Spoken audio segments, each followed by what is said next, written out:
Guaranteed return चाहिए short term के लिए, चलो निकालते हैं जुगाड़।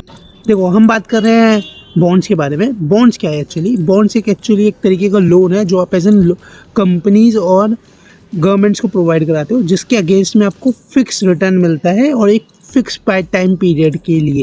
अब एज एन कंपनीज को इसकी रिक्वायरमेंट है और गवर्नमेंट्स को क्यों रिक्वायरमेंट है? अब कंपनीज और गवर्नमेंट्स के पास दो तरीके होते हैं फंड को रेज करने का। फर्स्ट वो इक्विटी होता है जो अपना एक पर्टिकुलरली ओनरशिप लिक्विडेट करके डाइल्यूट करके। सेकंड होता है लोन एज सच।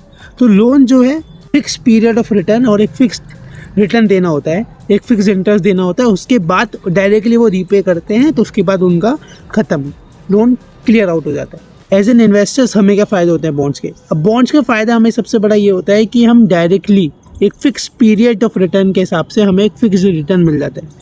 ठीक है, अगर हम शॉर्ट टर्म हमारा गोल है, अगर हमें शॉर्ट टर्म के लिए कोई पैसों की रिक्वायरमेंट है 1 year 2 year 3 year, fix return मिल जाता है जो इक्विटी में नहीं मिल पाता है हमें, क्योंकि इक्विटी में एक फिक्स रिटर्न हमें पता नहीं होता और मार्केट वोलेटाइल होती है, मार्केट गिर भी सकती है बढ़ भी सकती है। हम बात कर रहे हैं शॉर्ट टर्म की, लॉन्ग टर्म की हम बात ही नहीं कर रहे, क्योंकि एज एन पोर्टफोलियो में हमारे पास इक्विटी भी होना चाहिए, म्यूचुअल फंड्स भी होना चाहिए, बॉन्ड भी होना चाहिए। अगर एज एन हमारे पास शॉर्ट टर्म लोन, बॉन्ड का रिटर्न रहता है approx 8 to 10% to 11% according time period invested, right.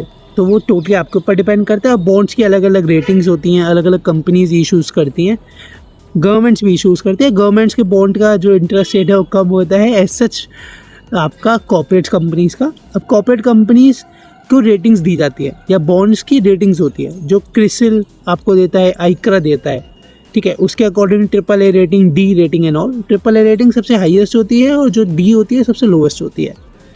तो जब भी आप बॉन्ड लें तो ये चीज़ों का फोकस करें। पहला, आप ये देखो कि कितने टाइम पीरियड के लिए आप इन्वेस्ट कर रहे हो, आपका ऑब्जेक्टिव मीट हो रहा है नहीं हो रहा। सेकंड, आपको फोकस करना है कि आपको कितना रिटर्न मिल रहा है। थर्ड, आपको ये देखना है कि उसकी रेटिंग्स कितनी है, क्या रेटिंग उसकी चल रही है। और ये देखो कि कहाँ से आप इन्वेस्ट कर रहे हो। सही जगह से इन्वेस्ट करोगे तो हर जगह सही है। चलो बाय।